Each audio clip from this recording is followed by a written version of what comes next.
ಈ ಚಾನಲನ್ನು ಲೈಕ್ ಮಾಡಿ, ಸಬ್ಸ್ಕ್ರೈಬ್ ಮಾಡಿ. ಅಥಣಿ ಮತಕ್ಷೇತ್ರದ ಲಕ್ಷ್ಮಣ್ ಸವದಿ ಅವರಿಗೆ ಸಚಿವ ಸ್ಥಾನ ನೀಡೋದು ಯಾವಾಗ? ಕರ್ನಾಟಕ ರಾಜ್ಯದಲ್ಲಿ ಡಿಕೆ ಶಿವಕುಮಾರ್ ಅವರು ತಮ್ಮ ಹಠವನ್ನ ಯಶಸ್ವಿ ಮಾಡಿಕೊಂಡು ಮುಖ್ಯಮಂತ್ರಿಯಾದರು. ಆದರೆ ಕೊಟ್ಟ ಮಾತಿಗೆ ತಕ್ಕಂತೆ ಅವರು ಉಳಿದುಕೊಳ್ತಾರಾ ಅಥವಾ ಜಾರಿಕೊಳ್ತಾರಾ ಎಂಬಂತ ಅನುಮಾನದ ಪ್ರಶ್ನೆ ಮೂಡಿದೆ. ನಮ್ಮ ಅಥಣಿ ಮತಕ್ಷೇತ್ರಕ್ಕೆ ನಮ್ಮ ಅಭಿಮಾನಿ ಶಾಸಕರಾದ ಲಕ್ಷ್ಮಣ್ ಸವದಿ ಅವರು ಡಿಕೆ ಶಿವಕುಮಾರ್ ಅವರನ್ನೇ ನಂಬಿಕೊಂಡು ಪಕ್ಷ ಬಿಟ್ಟು ಕಾಂಗ್ರೆಸ್ ಮನೆ ಕಡೆ ಮುಖ ಮಾಡಿಕೊಂಡಿದ್ರು. ಮೊದಲೇ ಸ್ವತಂತ್ರವಾಗಿ ನಾವು ಅವರನ್ನ ಆಯ್ಕೆ ಮಾಡಿ ವಿಧಾನಸೌಧಕ್ಕೆ ಕಳುಹಿಸುತ್ತೇವೆ ಅಂತ ಒಪ್ಪಿಕೊಂಡಿದ್ದೀವಿ.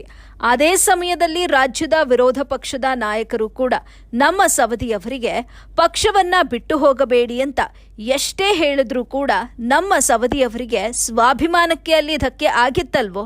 ಹೀಗಾಗಿ ಅವರ ಸ್ವಾಭಿಮಾನವನ್ನ ಉಳಿಸಿಕೊಳ್ಳೋಣ ಎಂದು ಅಥಣಿ ಮತಕ್ಷೇತ್ರದ ಚಿಕ್ಕ ರೈತರನ್ನ, ನಾಗರಿಕರನ್ನ, ಅವರ ಕನಸು ನನಸು ಮಾಡಿಕೊಳ್ಳುವವರು, ಪುಣ್ಯಕ್ಷೇತ್ರವನ್ನ ಅಭಿವೃದ್ಧಿ ಮಾಡುವವರು, ನಮ್ಮ ರೈತರ ಕರ್ನಾಟಕ ರಾಜ್ಯದಲ್ಲಿ ಉತ್ತರ ಕರ್ನಾಟಕ ಭಾಗದ ರೈತರು ಅಂದರೆ ಸಾಕು, ಮೂಲೆ ಮೂಲೆಯಲ್ಲಿ ಚಿಕ್ಕ ರೈತರ ಹೆಸರನ್ನು ನಾವು ಬೆಳಕಿಗೆ ತರೋಣ ಎಂದು ನಮ್ಮ ಲಕ್ಷ್ಮಣ್ ಸವದಿಯವರ ಕನಸು ನನಸು ಮಾಡಲು ನಾವು ಸಿದ್ಧರಾಗಿದ್ದೇವೆ.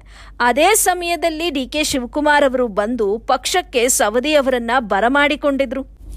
ಅದೇ ಸಮಯದಲ್ಲಿ ಪಕ್ಷದಲ್ಲಿ ಸೂಕ್ತವಾದಂಥ ಸ್ಥಾನಮಾನವನ್ನ ನೀಡುತ್ತೇವೆ ಅಂತ ಮಾತು ಕೂಡ ಕೊಟ್ಟಿದ್ರು. ಆದರೆ ಈಗ ಆ ಮಾತು ಇವತ್ತಿನ ದಿನಮಾನಗಳಲ್ಲಿ ನಡೆಸಿಕೊಳ್ಳುತ್ತಾರೋ ಅಥವಾ ಕೈ ಕಳೆದುಕೊಳ್ಳುತ್ತಾರೋ ಅನ್ನೋದನ್ನ ಕಾದು ನೋಡಬೇಕಾಗಿದೆ.